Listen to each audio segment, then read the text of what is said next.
the Steel 100 stops an army larger than most of Europe's. The defense of Toretsk in Donetsk Oblast has become a symbol of Ukrainian resilience and a glaring military failure for Russia. Euromaidan Press media outlet says Moscow's spring-summer offensive prioritizes the redeployment of major Russian formations to the Toretsk sector. The city is seen as a gateway to deeper advances into Ukrainian-held territory and a key to the Kremlin's goal of occupying all of Donetsk Oblast. According to Serhii Khominskyi, the press officer of the 100th Separate Mechanized Brigade, the Russians have lost over 20,000 troops, killed and more than 50,000 wounded during 10 months of fighting near the city. Toretsk has been holding out for 10 months. In that time, the enemy has suffered absolutely catastrophic losses from a military perspective. Khominskyi emphasized on Hromadske Radio. Despite relentless pressure, overwhelming numbers, and endless waves of assaults, the Russians have failed to advance even a single kilometer. The soldiers of the Steel 100, the 100th Mechanized Brigade, together with other units, have firmly held the line, breaking Russian attacks and destroying both manpower and equipment. If you look at the size of many European or NATO armies, you'll see that a number of them have fewer than 50,000 troops. And yet the occupiers have already lost over 70,000 near Toretsk and still haven't achieved their objective. Khominskyi said, Ukrainian troops continue to demonstrate exceptional coordination, resilience, and combat skill, making Toretsk an unbreakable stronghold on the Eastern Front. Russia seems to be preparing a significant offensive in Ukraine as it is moving troops toward key positions on the front, the Financial Times reported, citing undisclosed Ukrainian intelligence officials. These reported preparations indicate Moscow's efforts to escalate the war despite expected ceasefire talks this week and calls by Kiev and its partners for an unconditional 30-day truce. Russia has rejected ceasefire proposals unless accompanied by a halt on military aid for Ukraine and continues ground assaults along the front and long-range strikes on Ukrainian infrastructure.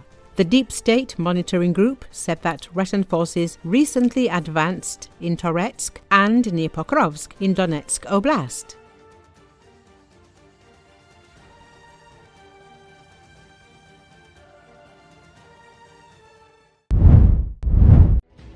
Kremlin leader Vladimir Putin has dismissed General Oleg Salyukov as commander-in-chief of the Russian ground forces. Army General Oleg Salyukov, commander-in-chief of the ground forces, has been dismissed from his post and appointed as deputy to Russian Security Council Secretary Sergei Shoigu in Russia's Security Council, Russian media said. General Colonel Andrei Mordvikiev was appointed as the commander-in-chief of the ground forces of the Armed Forces of the Russian Federation. Before his appointment, Mordvikiev was the commander of the troops of the Central Military District. In the spring of 2022, he commanded a group of the Russian armed forces during the battles for Mariupol. Salyukov had held the position since 2014. It was notably in charge of the Victory Day parades in Moscow on May 9 from 2014 to 2025. On May 21, he will turn 70, and under Russian law, he must retire from military service.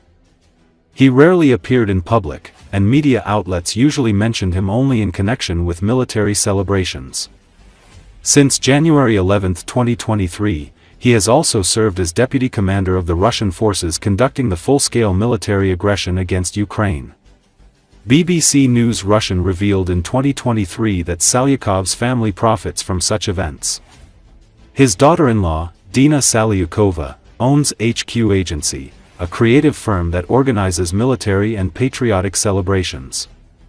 Its main clients include Russia's Defense Ministry and the Moscow Mayor's office. It should be noted that Salyukov is under sanctions from Western countries imposed for his role in the Russian Federation's aggression against Ukraine. Also, the former commander of the Russian ground forces has figured in high-profile media investigations into corruption.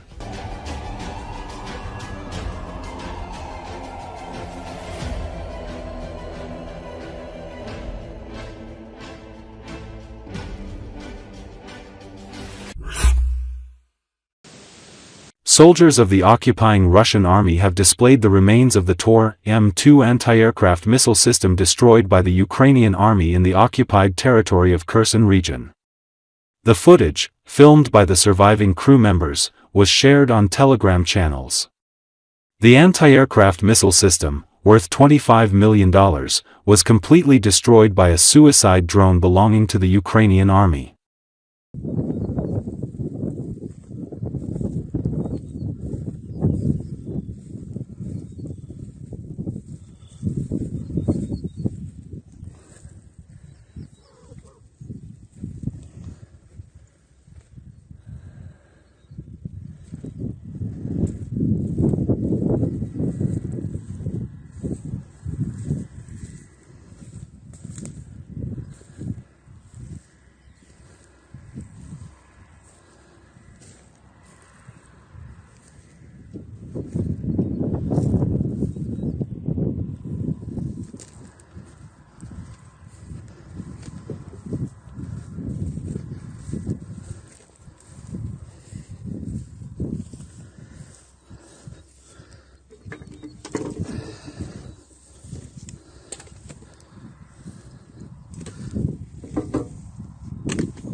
A number of Ukrainian drone operators have joined the SIL, Hedgehog, 2025 military exercises being held in Estonia. According to Associated Press, more than 16,000 members of Estonia's armed forces and 11 military allies are taking part in the large-scale drill, which began May 5.